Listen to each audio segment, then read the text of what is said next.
Hi, everyone. Sorry for the bit of a delay. We just had to get the access code figured out, and there was a little bit of difficulty with that. But I am so excited to be here today to answer all your questions about OCD again. I love coming on these lives, and I just love being able to share my own experiences with the hopes of potentially helping others. So I'm going to quickly introduce myself before I go into answering questions. My name is Kathryn Booth. I am a 19-year-old mental health and OCD advocate and someone who lives with OCD. I'm from San Francisco, California, and I'm currently in my second year of college where I'm studying clinical counseling psychology. And I am so excited to be talking today about my own experiences with OCD and just how I've kind of encountered different themes and how I've gone about working through them, how my ERP experience, and just anything that you'd like to know. Okay, so I'm going to get started answering some of these questions because I'm looking at them and they look really good. Let's see. Um, um, let's see.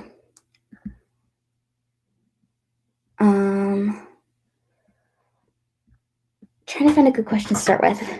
There are so many good ones.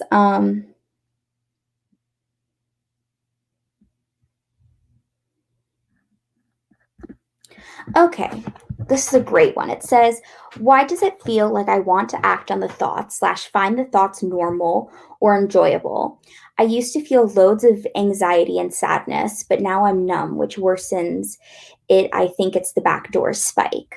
So, if any of you don't know what the backdoor spike is, it's kind of when you're at the point in your OCD recovery when you're starting to get a lot better, where your thoughts aren't causing you as much anxiety and just distress as they used to cause you because you've been working so hard in treatment. Your OCD comes around, through the back door essentially and starts like saying, giving you, all these obsessions about, well, why aren't I obsessing over the thoughts? Why aren't they causing me distress like they used to cause me before? And just kind of questioning your own personal value in relation to your own progress in your recovery and your ability to tolerate thoughts. So I definitely think that OCD and I'm sharing all these experiences from my own struggles with OCD and as a mental health and OCD advocate, but I just want to put a little disclaimer out there that in no way am I a professional or a mental health clinician. So I'm just sharing from my own experience and what I've learned through my journey. But I definitely think that when you're in OCD recovery, you go through different stages, and sometimes your experiences can vary from time to time depending on where you are in your recovery. And I think that's something that's pretty normal. Like, I know that sometimes when I had really bad, like paralyzing intrusive thoughts, um, initially I would just feel so much anxiety and so much guilt and just feel like an awful person for having these thoughts. And then, beginning to question my value as a person, whether I'm horrible, whether I deserve all these bad things. Um, but then sometimes when you get further into your recovery, I think sometimes when your anxiety can get so high, you just become numb. I think that's definitely a very real sensation and something that a lot of people certainly experience in their own recovery, because I think anxiety can also impact us in different ways. And OCD can show up in different ways. And like I said, the thoughts that you have, regardless of where you are in your OCD recovery, they'll never be enjoyable or they'll never really cause you any happiness. But you may get to the point where you have a thought and you're like, oh my gosh, that was so stupid. Like, that's even laugh at like the ridiculousness of your thoughts. So I think I don't want to give you any reassurance or feed into your OCD, but I do think that over time you come to respond to your thoughts differently. And that just shows your own growth and progress in your own recovery and treatment and ERP journey. Let's see.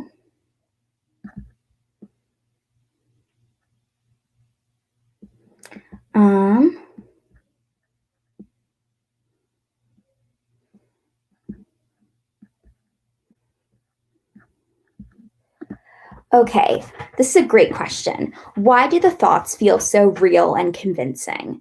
So, this is kind of how I like to describe it to people. OCD is like the biggest bully out there and just kind of knows all your insecurities. And OCD, one really real part of living with OCD, especially when your OCD spikes up or can be really challenging in certain moments, I think it's so important to recognize that our OCD loves to attack the things that we care about the most. So, like, for instance, if we're having like really bad intrusive thoughts about our family members, or our OCD obsessions start to latch on to an activity that we really enjoy. Or for me in particular, a majority of my OCD surrounds school. And I love school. Like, I really enjoy school. I have such a passion for learning, and my education is so important to me. And because I value it so much, my OCD then chooses to latch onto it. So I definitely think that's part of why OCD can feel so real, is because it attacks things that are so dear to you and mean so much. So the thoughts feel more like an attack, just not like a random burst, and they feel more personalized. So I think that's oftentimes why they can feel so real. And it's really scary, though. I definitely relate to that. Just the idea of a thought feeling like, what if it could become a reality? But then realizing that a thought is just a thought and it really means nothing about you or your character or who you are as an individual. And I think it's also important to recognize that there's a difference between reassurance seeking and just trying to do, a compulsion to lower your anxiety versus knowing like the hard, solid facts, which is that thoughts are not reality and thinking something doesn't make it true. Okay. But that's a really good question. Let's see. Okay. This is a great question. I have intrusive thoughts related to harm, violence, and violent death towards / regarding my loved ones. I often avoid triggers because I feel guilty. What is the right response I should have? So this is kind of in relation to any type of OCD theme. The gold standard treatment is ERP, exposure and response prevention.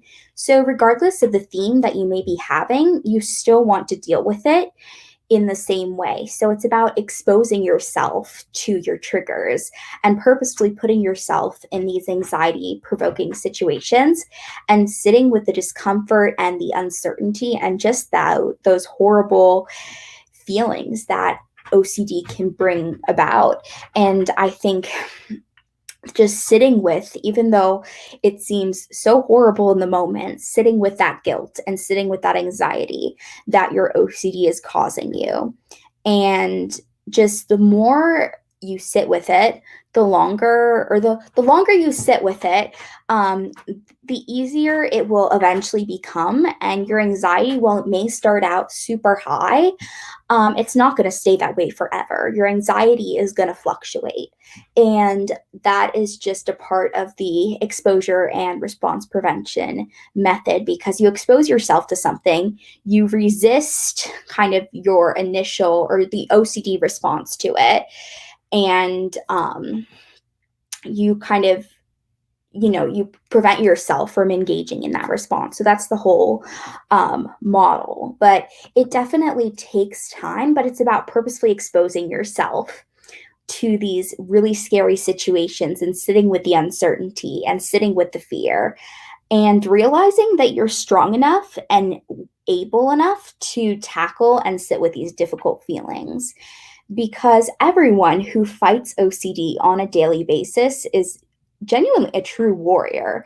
I don't think that not many people can say that they on a daily basis are fighting their own brains and dealing with these terrible thoughts and dealing with such a consuming disorder. I don't think that many people can say that. So the fact that we get up every day, we, work through our lives, regardless of having such debilitating conditions, speaks a lot to us and who we are as individuals. But it does get easier the more you do it.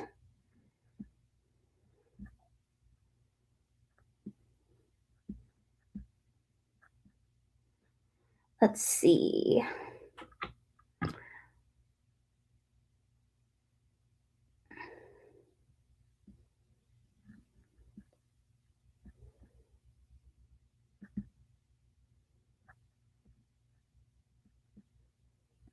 Okay. Let's see. Okay. Let's see. Trying to find some good questions that can hopefully a lot of people can relate to and that I can generalize.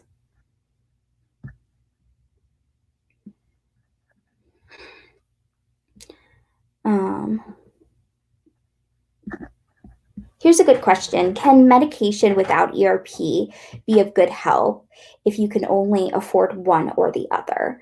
So, as I just want to preface this by saying I am not a medical professional, I am not a psychiatrist, I am not a therapist. I'm a student hoping to eventually become a therapist, but I do not have the credentials or the knowledge to accurately provide a response to this, but I will say that I do think kind of seeking out the help of a professional and kind of gaining their opinion on what would be the right route to take. So whether that be finding an OCD specialist and seeing what they feel would be best for you, depending on your symptoms and how much it impacts your life and just your general functioning. So I think it's super dependent on the individual, as everyone's path and journey with OCD can look so different and it's not all going to look the same. So I think it's really important to see a professional and get their advice on it, because I think they would likely have a great answer on how to best approach it. Especially, I know that this is something that so many people deal with. And even though therapy, in my opinion, it should be accessible to everyone, it's not. It's super unaccessible, which is really sad because I think everyone deserves the help that they need to be able to live happy and fulfilling lives. And sadly, our world just still doesn't see mental health on the same level that they do physical health, and just leads so many people to not receive the help that they need. But there are some really great things out there. Even if you can only afford one or the other, there are so many great resources out there too. One of my favorite resources is the International OCD Foundation, the IOCDF. They're incredible. And what's amazing about them is they have so much wonderful information on their websites. They have different books, they have low-cost treatment options for OCD. There's so many great online courses and modules that licensed incredible therapists provide and share. I know that there are so many great ones. I'm trying to think of some. I know Kimberly Quinlan, she offers a really great course, but I think there's all that information is listed on the IOCDF website. There are so many great books also and workbooks out there. Also, NoCD is such a great resource because they do provide accessible, or they try to provide accessible and just treatment for OCD, especially virtual treatment, which can be such a great option, especially since OCD therapists are pretty hard to come about. And this allows people from all different areas to receive access to OCD treatment. Because I know for me in particular, even though I do live in an area where you would think there would be so many resources for OCD, there aren't enough. I live in the Bay Area and I'm really close by to UCSF and Stanford. And regardless, there's still a shortage of, there'll be like month-long waiting lists for a treatment provider. So I definitely do think that there are some great online resources out there. And I know that I'm kind of talking a lot about this, but I think it's really important and can benefit a lot of people.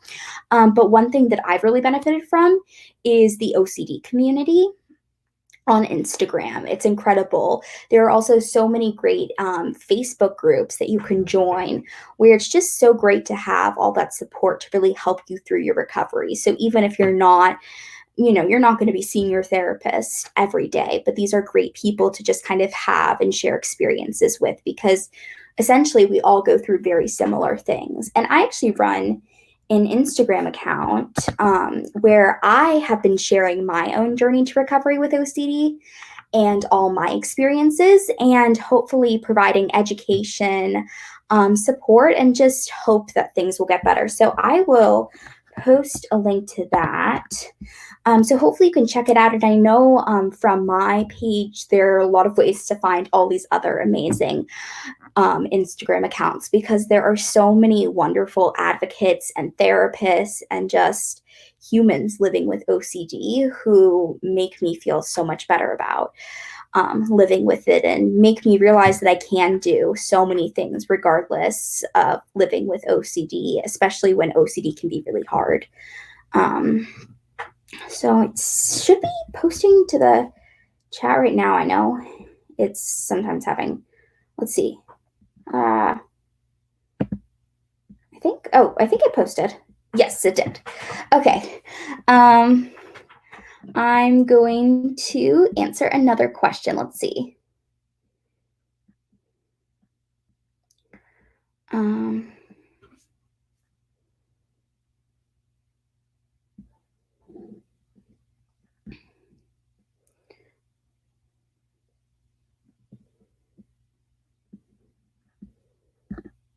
Okay. I will avoid certain public places where I've had panic attacks that were triggered by my OCD. Is the best way to face this by going to that place? So every individual is going to go about their ERP journey and tackling their OCD differently. But from my own experiences, I found that the way to best tackle something is by facing it head on. And for me, at least, I can definitely relate to this. There were certain times when my OCD was really, really bad, and I would go certain places, and those places would really trigger my OCD. And I would try to avoid those places at all costs because I constantly associated it with my super hard times. But I think, like, in particular, my OCD was probably at its worst when I was in high school. Because of my OCD, I almost had to take an entire year off of high school. I was in residential treatment and then partial hospitalization and then intensive outpatient, and so much time in between. I was just so debilitated by my OCD where I couldn't really go to my school just because a majority of my OCD surrounds school and just my academic success. So, like, my main theme is perfectionism around school, and that's something that I still face as a college student.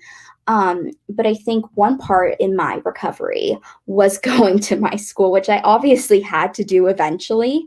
But I think just even one thing that my therapist in treatment had me do was go to my high school during the summer and just walk the halls, because my high school was open during the summer for some summer classes that people would take.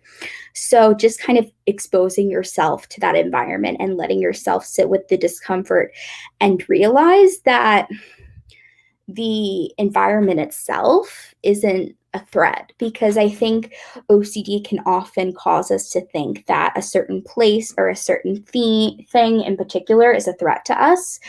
But when we do expose ourselves to a situation, I think we often realize that it's not a threat and it's just a typical situation or thing, and that we can, expose ourselves to it, and we can sit with that discomfort, and we can get through it. So I definitely think that in many situations and in many cases, the best way to face it is definitely by going to the place, but it is dependent on the individual. And I know one important part of OCD recovery and treatment is facing your fears gradually. So, not necessarily exposing yourself to your scariest fear on the first day of therapy, but working up to that, taking little baby steps. So, whether it be starting out looking at pictures of the place, then going to the place and maybe spending only a short amount of time, and then over time spending a longer amount of time at the place, and maybe in the beginning allowing yourself to have something else there to potentially distract you, but you're still sitting in the place. So obviously that would be something to work out with an OCD specialist or therapist, but that's kind of how I've gone about it in the past. But that's a really great question. Let's see.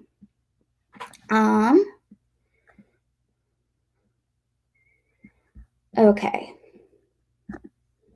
How can I distinguish GAD, generalized anxiety disorder, from OCD? So I'm going to be answering this question as a person with OCD and not a clinician, but as someone who does suffer from both generalized anxiety and from OCD. One important thing to realize with OCD is that OCD is obsessive compulsive disorder, emphasis being on the compulsions.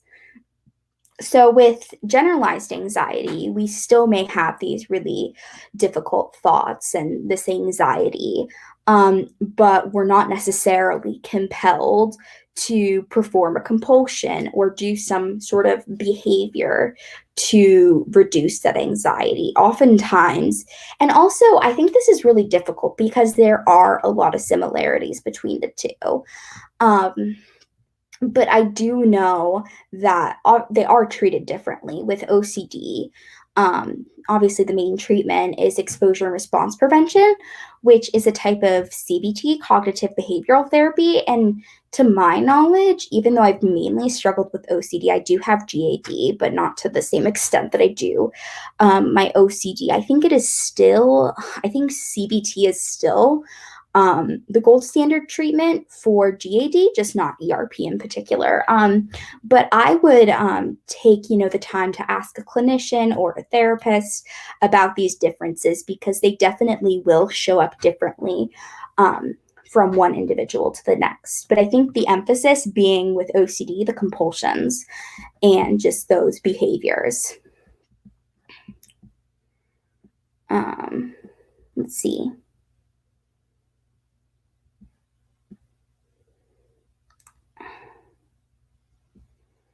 Let's see.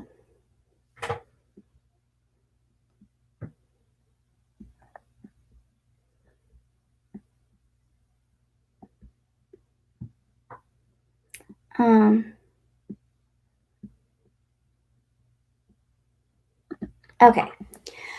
I have a hard time letting go of past negative situations, and I constantly think about them for weeks. How do I allow myself to let go? So I think this is super dependent on the individual.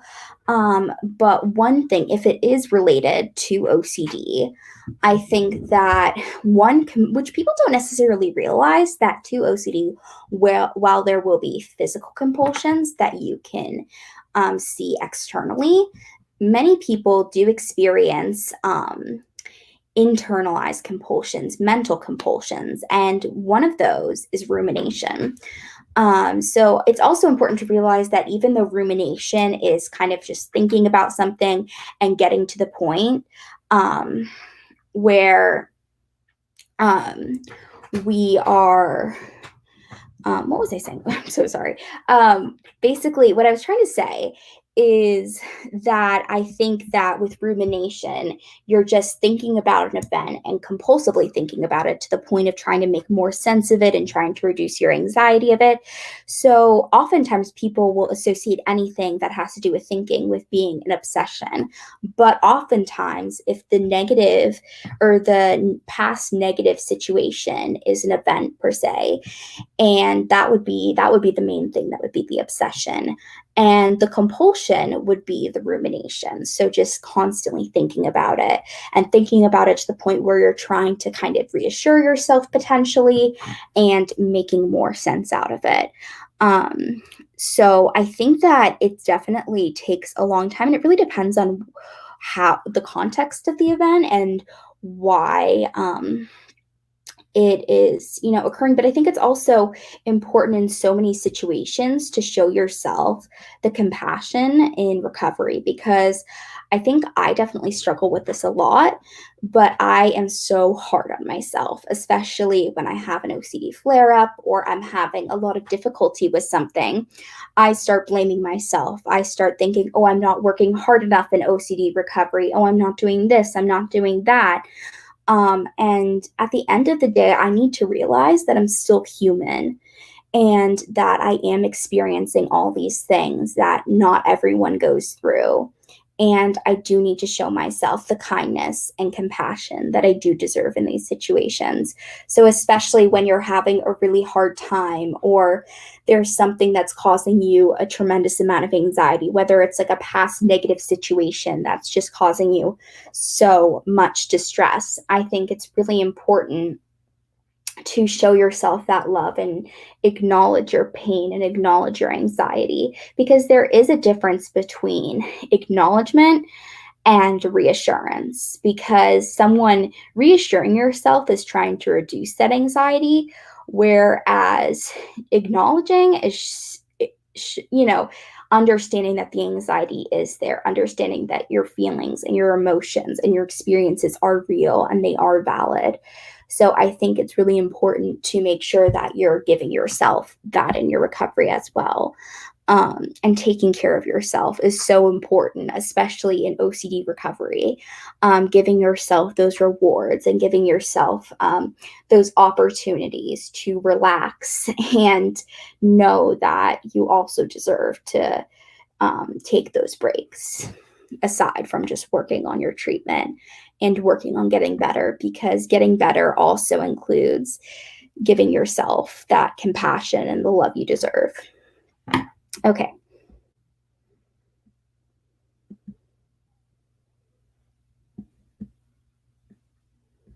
Let's see.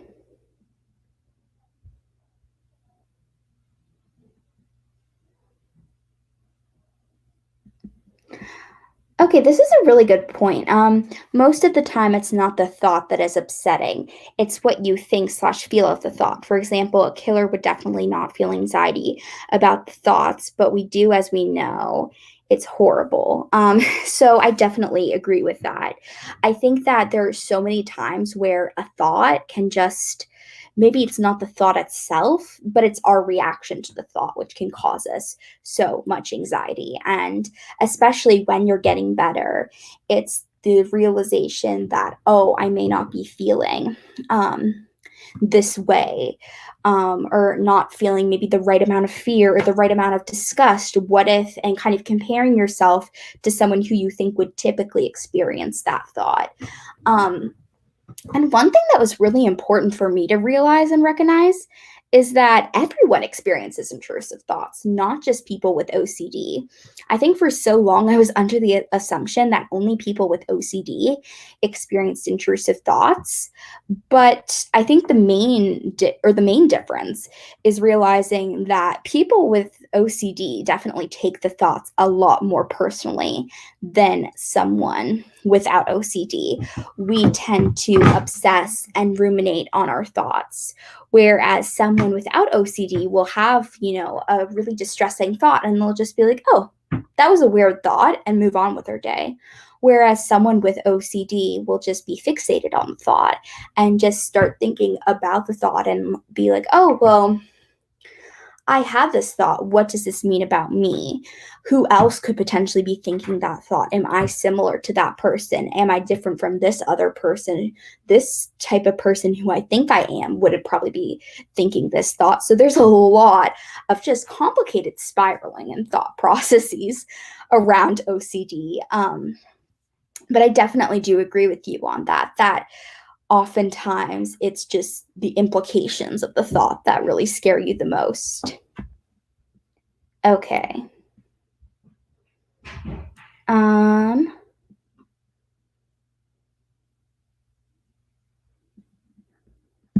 okay. Also, understanding that perception of the disorder matters a lot rather than thinking, I have this terrible disorder. Try, my brain works a little different. I have different challenges. I actually love this comment. I think that's such an important thing to realize because having a mental illness, having OCD, having any type of struggle doesn't make you any less. Because even though in these situations it can feel so isolating and like you're so alone in these situations, I think realizing that so many people experience challenges, even if they're not the same challenges. And I think that it's really important to kind of frame these things under, a positive light and not that it's a defect or something that makes you any less because they don't make you any less. And I think one thing that I've come to realize is that I am not my struggles. I am not my disorder. I am someone who struggles with a disorder, but I am not my disorder. So I have OCD. I'm a person who suffers with OCD. I'm a person who experiences OCD, but I am not OCD. I think that's such an important distinction to make is that even, especially with OCD or any other type of mental illness, but speaking for OCD specifically, it can kind of take over your life and make it feel like that's all that there is. And I think it's coming to the realization, especially when your OCD is being so dominant and taking over to that extent, that your OCD is just being really loud. You're not your OCD. You have an identity apart from your OCD. And I think one major part of my recovery was realizing that there are so many other things to me besides being someone with OCD. Um, I think that it's really hard in the moment to see yourself apart from your struggles. But you are so much more than that. While you may be experiencing something, you're not that experience in particular. And I think that's one thing that can be really difficult, especially when you're in the midst of your battle with OCD and your OCD is being especially debilitating. It can be so difficult to see yourself apart from it. But seeing yourself apart from it can help you progress and move forward in your recovery and help you make the progress that you need to be able to live your life apart from OCD. Let's see. Um,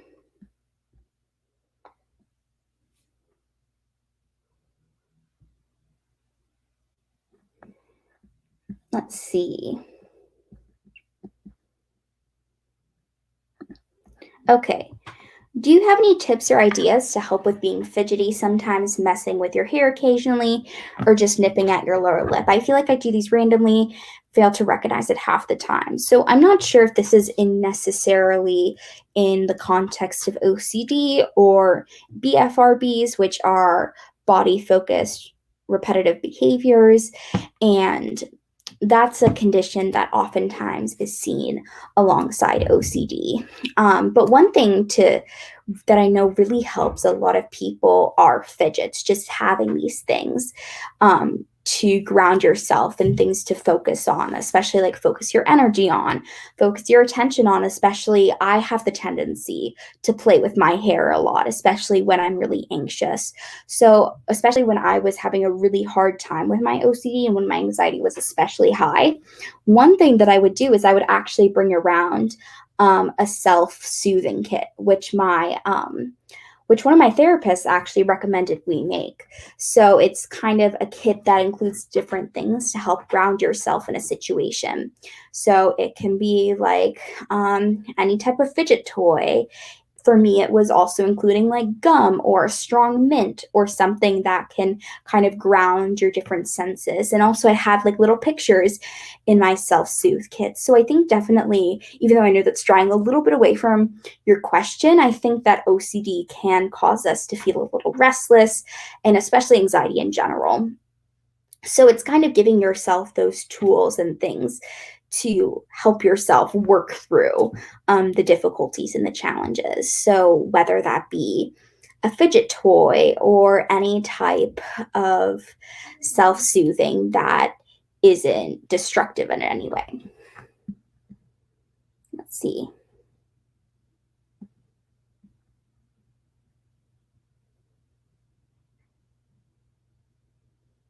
Okay. Let's see. Yes, that's so important to remember, Kathryn, that we are not our OCD.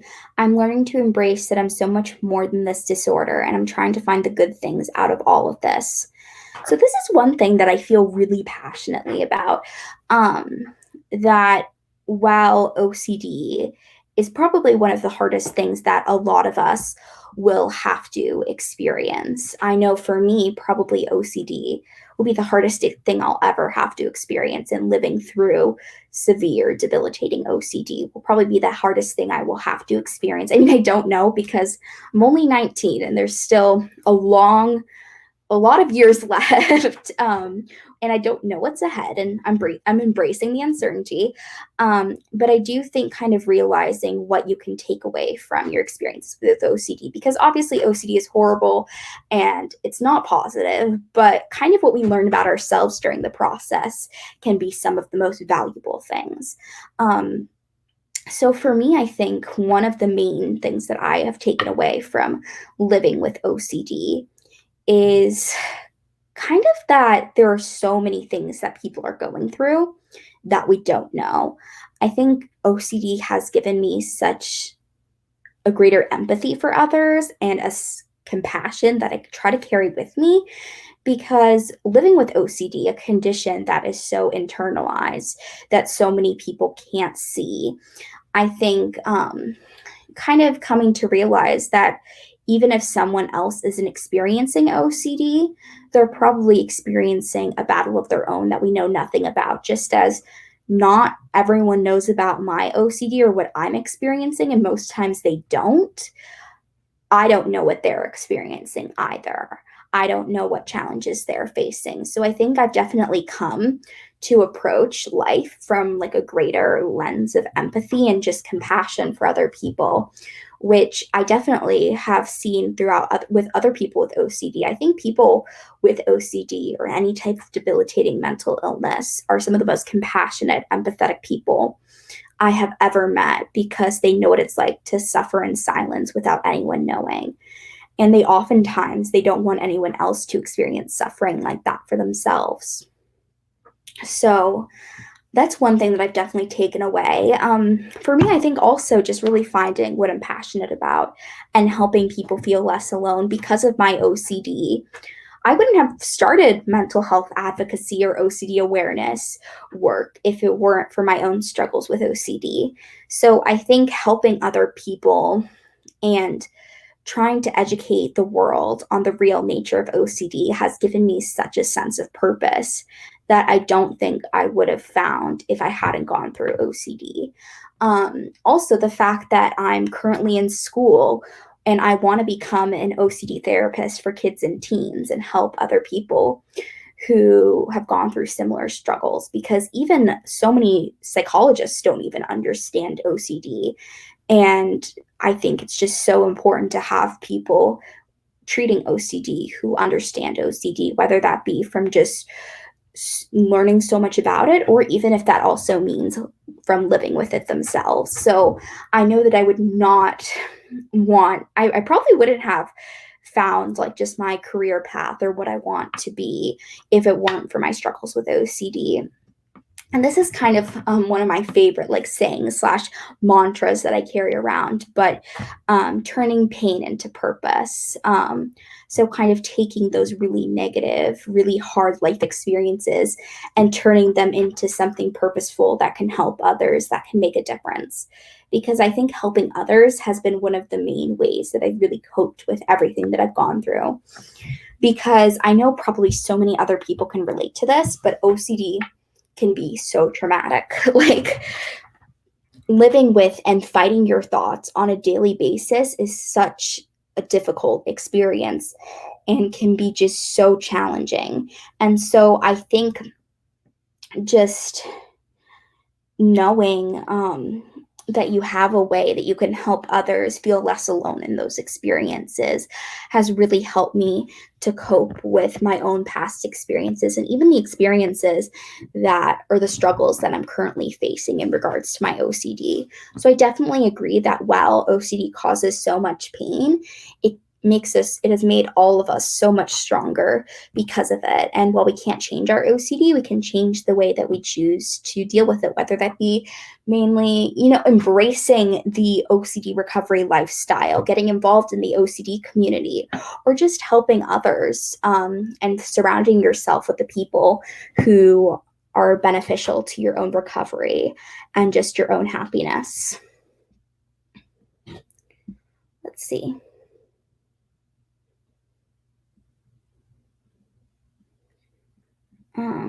Let's see.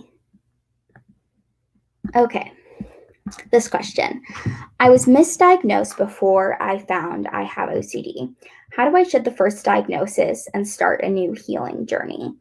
So I don't know, from like a clinical perspective, but I do know from my own personal experience, um, that many people are misdiagnosed at the beginning. It takes a really long time for people to receive an accurate OCD diagnosis and then get to the point where they are receiving ERP, where they have a great clinician who can help them. So I think that's a really common experience for many, but knowing that that recovery and healing journey can start at any point, that you don't need to completely erase your past to get to the point that you're at, to get to a new starting place. Because your own past experiences, even if it's with a different disorder, will kind of help you in, realizing different things about your own experiences. And well, it was a misdiagnosis, I think just also through that, you've definitely learned more about yourself. And just knowing that the healing process can start at any point, and there's no right or wrong day to start facing your fears.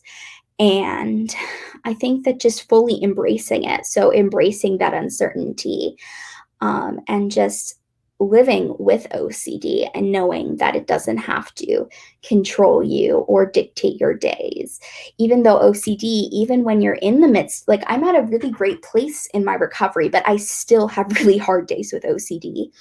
And I think knowing and accepting the fact that while you're going to have some really amazing days where you might even forget that you have OCD, you also are going to have some hard days too, because OCD is a lifelong disorder. But one thing that I've really learned for myself is that while OCD is a lifelong chronic disorder, its impact on my life doesn't have to be lifelong, if that makes sense. So while it's going to be something that I do deal with for the rest of my life, it doesn't have to debilitate me for the rest of my life. I can definitely speak from personal experience that ERP and treatment and just really fully embracing the OCD recovery journey is so worth it and makes all the difference. I mean, one major thing for me was I never thought I would get to the point of going to college, and being successful at college nonetheless. Because my OCD had such an interference on my ability to go to school and get my schoolwork done and live independently from my parents. Like right now, I'm in my dorm at college. I go to classes on a daily basis. I get up by myself. I take care of, you know, my acts of daily living. I do all those things on my own, when a few years ago I couldn't even get out of bed by myself. Just that was how bad my OCD was. So just knowing that recovery and finding that place of healing and getting better is 100% possible. It will be super difficult to get to that point, but it is probably one of the most worthwhile decisions you will ever have to make. Let's see.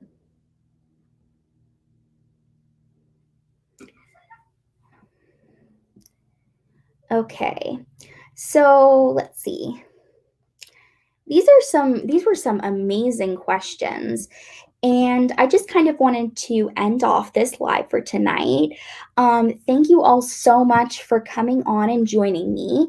I will actually post the link to my Instagram one more time if you want to check it out or find other people in the OCD community as well, because it's been such an incredible resource. Even though I know I've said that so many times tonight, I just want to keep reiterating it because it has given me so much hope and relief and comfort.